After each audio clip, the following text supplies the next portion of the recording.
Hello' everyone, আসসালামু আলাইকুম। কি খবৰ আপোনালোকৰ? আশা কৰোঁ আপোনালোকৰ খবৰ ভাল। আজি এটা নতুন ৰেচিপি লৈ আহিছোঁ আৰু আজি ৰেচিপিটো হৈছে চিকেন চৰ্বা ৰেচিপি।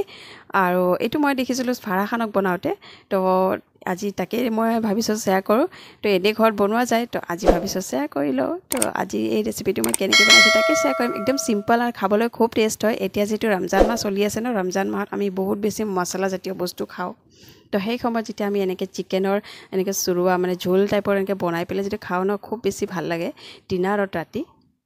তো মই ডিনাৰৰ কাৰণে বনাইছিলোঁ। তো এই ৰেচিপিটো বনাবৰ কাৰণে প্ৰথমতে পিঁয়াজ, আদা, নহৰু, জলকীয়া, টমেটো আৰু ধনিয়া পাত এই গোটেইখিনি বস্তু মই একেলগে গ্ৰাইণ্ড মাৰি লৈছোঁ। কাৰণ এতিয়া যিহেতু ৰমজান মাহ হয়, তো বহুত বেছি সময় নাথাকে হাতত, তো সেইকাৰণে ফটাফট কৰিবৰ কাৰণে মই গোটেই বস্তু একেলগে মানে গ্ৰাইণ্ড কৰি লৈছোঁ। আৰু যদি নহ'লে হয় ৰমজান মাহ, তো মই বেলেগকৈ গ্ৰাইণ্ড কৰি পেলাই দেখুৱালোঁ হয়।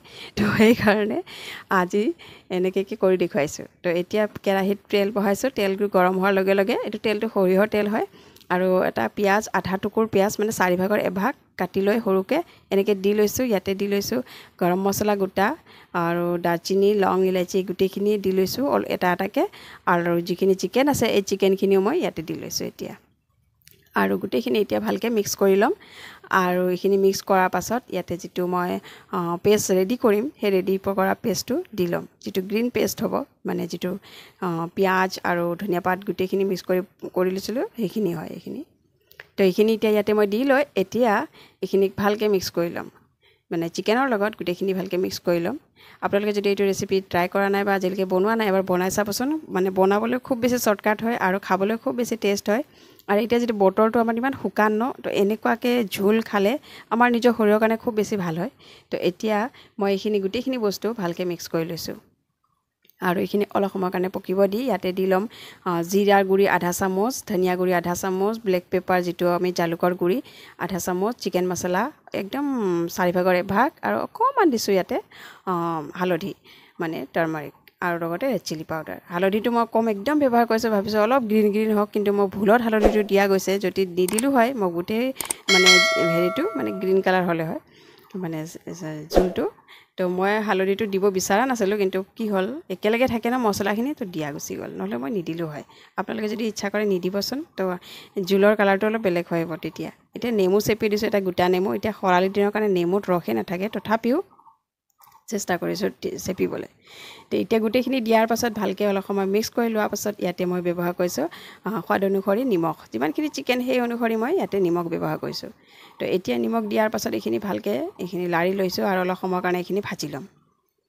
একদম মানে ইজি হয় বনাবলৈ আৰু খাবলৈও ভাল ন, এনেকৈ বনাই পেলাই মানে খুব বেছি মানে শান্তি লাগে। এনেকুৱা মানে বেছি মছলা খাই কেনে ন একদম মানে গাটো একদম বেয়া লাগি যায়। তো এনেকুৱাকৈ ঝোল টাইপৰ খাই খুব বেছি ভাল লাগে। একদম মানে এতিয়া ড্ৰাই হৈ আহিছে ন, শুকাই আহিছে মছলাখিনি।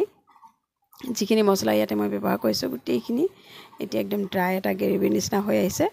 আৰু এতিয়া ইয়াত অলপ সময়ৰ কাৰণে মই ঢাকি পেলাই তাক মানে হেৰি কৰিম, ভাজি ল'ম। বাৰু এইখিনি মই দেখুওৱা নাই, অলপ সময় ভাজি লৈ তাতে মই যিটো গ্ৰাইণ্ড কৰিছিলোঁ সেইখিনিতে অলপ গৰম পানী লৈ সেইখিনি দি লৈছোঁ। আৰু ইয়াতে নেমু দি লৈছোঁ।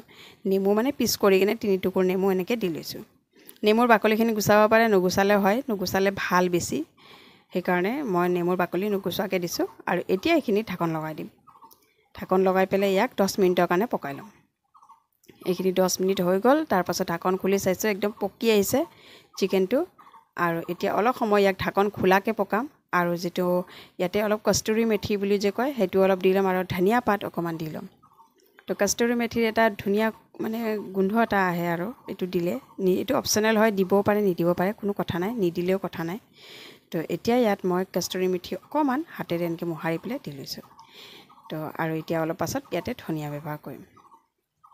অকল ধনিয়া দিলেও হৈ যায়, জৰুৰী নহয় যে কষ্টুৰি মেথি দিব লাগিব। তো একদম চিম্পল ৰেচিপি, ইজি ৰেচিপি হয়। আপোনালোকে যদি আজিলৈকে এনেকৈ ৰেচিপি বনোৱা নাই, চিকেন চৰ্বা যিটো ফাৰাহ খানৰ মাজতে খুব বেছি ফেমাছ হৈছিলে, এইটো ৰেচিপিটো বহুত বেছি ট্ৰেণ্ডিঙত আছিলে চিকেন চৰ্বা। তো সেইটোৱে ৰেচিপি আজি মই বনাইছোঁ। তো এনেও বনোৱা যায়, কিন্তু কেতিয়া মই ৰেচিপি শ্বেয়াৰ কৰা নাই, তো আজি ভাবিছোঁ শ্বেয়াৰ কৰি দিওঁ। তো সেইকাৰণে আজি বনাই লৈছোঁ। তো এতিয়া ৰেডি হৈ গ'ল। অলপ সময়ৰ পাছত ঠাণ্ডা হোৱাৰ পাছত, মানে পূৰা ঠাণ্ডা নহয় দেই, একদম ভাপ উঠিয়ে আছে, গৰম পূৰা। তো এতিয়া বাতিটোত উঠাই লৈছোঁ। মানে বাতিটো ভাঙি যোৱাৰ চান্স থাকে ন, বেছি গৰম দি দিলে, সেইকাৰণে অলপ হাফ গৰম। তো এই আছিলে মোৰ আজিৰ চিকেন শৰ্মা ৰেচিপি দেখিবলৈ যিমান ধুনীয়া খাবলৈ খুব বেছি টেষ্ট হয় আপোনালোকে যদি আজিলৈকে ঘৰত ট্ৰাই কৰা নাই এবাৰ হ'লেও ট্ৰাই কৰি চাবচোন আৰু ক'ব যে খুব বেছি ভাল লাগে এইটো খাই পেলাই তো এইটোৱে মোৰ আজিৰ ৰেচিপি আছিলে Ramzan special chicken shawarma recipe চাই ভাল লাগিলে লাইক শ্বেয়াৰ ছাবস্ক্ৰাইব কৰিব নাপাহৰিব আৰু যিবিলাক নতুন ছাবস্ক্ৰাইবাৰ যিবিলাকে ৰেচিপি চাই ছাবস্ক্ৰাইব নকৰি গুচি যায় তেওঁলোকক কৈছোঁ প্লিজ ছাবস্ক্ৰাইব কৰি দিব আৰু এইটোৱে মোৰ আজিৰ ৰেচিপি আছিলে থেংক ইউ ফৰ ৱাচিং বাই